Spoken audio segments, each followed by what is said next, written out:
আসসালামু আলাইকুম রহমতুল্লাহ। দর্শক, আজকে আপনাদের দেখানোর চেষ্টা করব সরাসরি 34 ধান থেকে কিভাবে চাল শোডিং করা হচ্ছে এবং সম্পূর্ণ প্রসেসিং প্রক্রিয়া।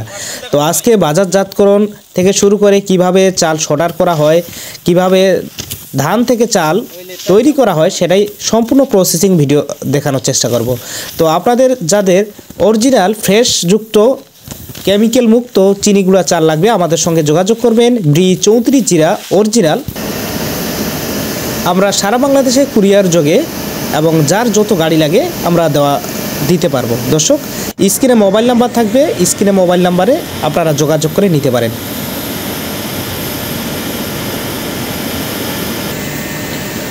দর্শক, অরিজিনাল ফ্রেশ যুক্ত ব্রি 34 জিরা যা চিনিগুড়া চাল নামে পরিচিত, এটাই সব থেকে এক নাম্বার সুগন্ধি চিনিগুড়া চাল। দর্শক, ন্যাচারালভাবে যেটা সেন্ট আসবে সেটাই মূলত আমরা দেওয়ার চেষ্টা করি, কারণ বাজারে আপনারা অনেক প্রতিনিয়ত চাল পাবেন যা 90 জিরার চাল রয়েছে, 36 জিরা চাল রয়েছে, এগুলো অনেক মিক্সিং রয়েছে। তো আমরা অরিজিনাল এক দানা ক্যাটাগরি মাল দিব। আপনারা চাইলে আমাদের সঙ্গে যোগাযোগ করে, স্ক্রিনে মোবাইল নাম্বার থাকবে, আপনারা যোগাযোগ করে নিতে পারেন। দর্শক, মিনিমাম অর্ডার করতে হবে 5 বস্তা। দর্শক, তো দেখুন কিভাবে প্রসেসিং প্রক্রিয়া হচ্ছে এবং কিভাবে শোডার করা হচ্ছে চিনিগুড়া চালটা, সেটাই আপনাদের বিস্তারিত দেখানোর চেষ্টা করতেছি।